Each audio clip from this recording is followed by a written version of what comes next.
Police ఉద్యోగ నియామకాలు మరొక కొత్త చిక్కులో పడ్డాయి. అత్యవసరంగా పరిష్కరించాల్సినటువంటి అవసరం ఉంది.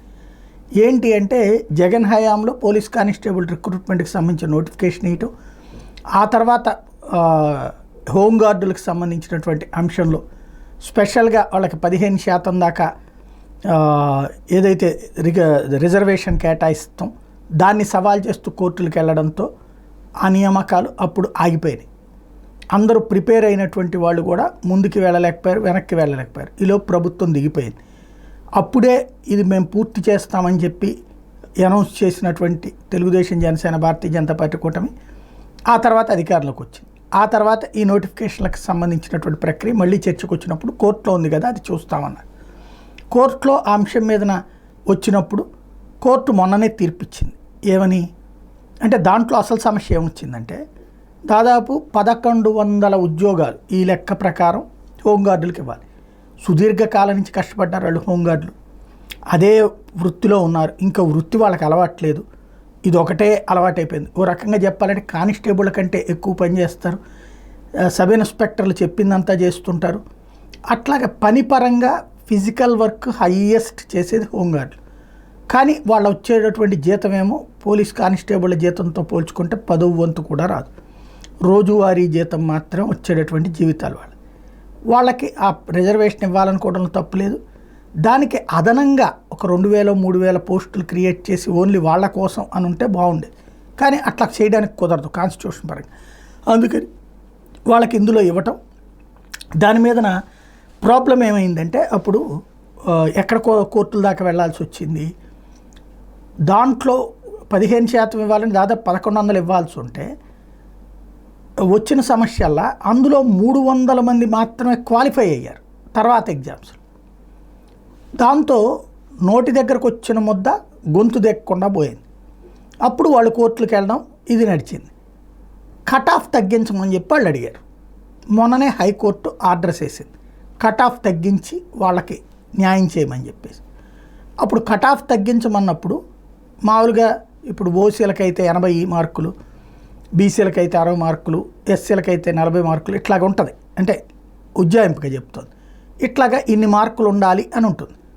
అప్పుడు హోంగార్డులకి ఇట్లాగా వద్దామనుకున్నటువంటి వాళ్ళకి 40 60 ఏదో పెట్టాలి కదా, ఒక కట్ ఆఫ్ పెట్టాలి కదా, అట్లా పెట్టలేదు. ఇప్పుడు హాల్ టికెట్లు మిగతా వాళ్ళతో సమానంగా వాళ్ళకు కూడా వచ్చేస్తున్నాయి. దీనివల్ల ఏమైపోయింది, ఇప్పుడు మేమేమో రిజర్వేషన్ల విషయంలో వచ్చే సమస్య ఎక్కడ వచ్చింది. మేమేమో రాత్రి పగల కష్టపడి దాదాపుగా 2-3 ఏళ్ళ నుంచి తెప్పలబడి ఫిజికల్ ఎక్సర్సైజ్ చేసి అన్నీ చేసిన తర్వాతన ఇప్పుడు హోంగార్డులకు ఇవ్వద్దని మేము అంటలేదు. కానీ హోంగార్డులకు ఇచ్చినటువంటి దానికి అవసరమైతే ఓ 2000 ఉద్యోగాలు వాళ్ళకి ఎక్స్ట్రా సృష్టించండి, కానీ కట్ ఆఫ్ పెట్టండి. ఇక్కడ కట్ ఆఫ్ లేకుండా హోంగార్డుల రిక్రూట్మెంట్ ఎట్లా పెడతారు అన్నటువంటిది ఇప్పుడు ఉద్యోగార్థుల యొక్క ఆవేదన, ప్రస్తుతం ప్రిపేర్ అవుతున్న వాళ్ళ ఆవేదన. నిన్నటిదాకా వాళ్ళు ఏంటి అసంఘటితంగా ఉంటారు. దాదాపు 95,000 మంది రాస్తున్నారు. మాకందరికీ అన్యాయం జరుగుతుందంటూ ఇప్పుడు వాళ్ళు రాష్ట్ర వ్యాప్తంగా వివిధ ప్రాంతాల్లో ఉద్యమాలు చేస్తూ ఉన్నారు. వాళ్ళు దీని మీదన మీడియా సంస్థలను ఆశ్రయిస్తుంటే మీడియా వాళ్ళు ఎవరు పట్టించుకోవట్లేదు. దాంతో కనీసం సోషల్ మీడియా ద్వారానన్నా ఫోకస్ కావాలని కోరుకుంటున్నారు.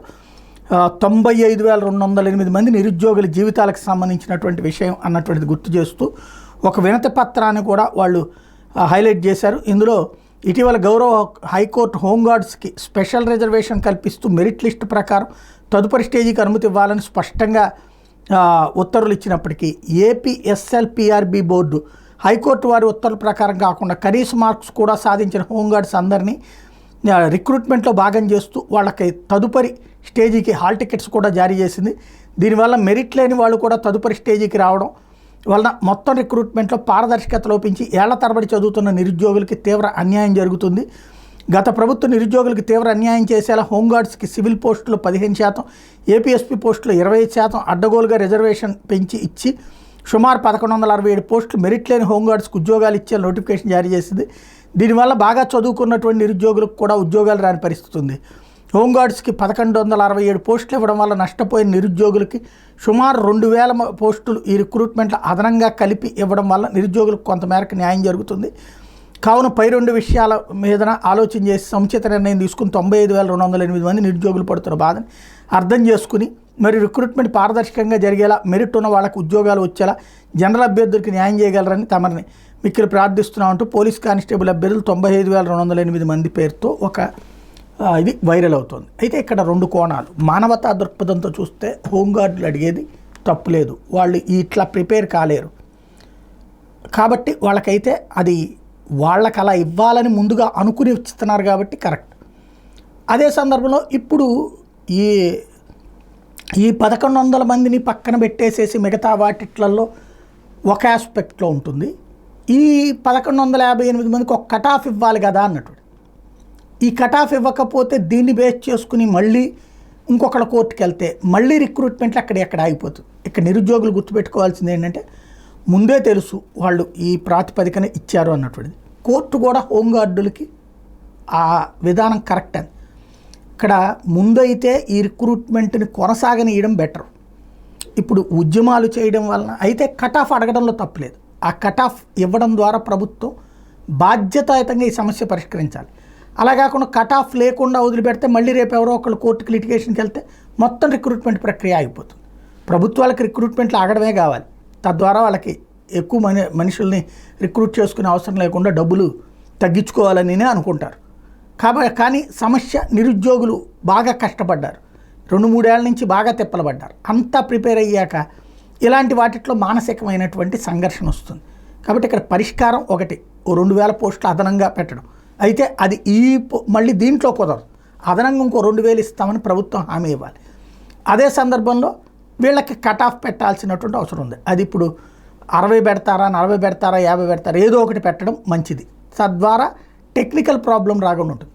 నిరుద్యోగుల్ని అడ్రస్ చేయాలి, హోంగార్డుల్ని అడ్రస్ చేయాలి. ఇద్దరికీ ఆమోదయోగ్యమైన పరిష్కార మార్గాన్ని బాధ్యతాయుతంగా కనుక్కోవాల్సినటువంటి అవసరం ప్రభుత్వానికి ఉంది.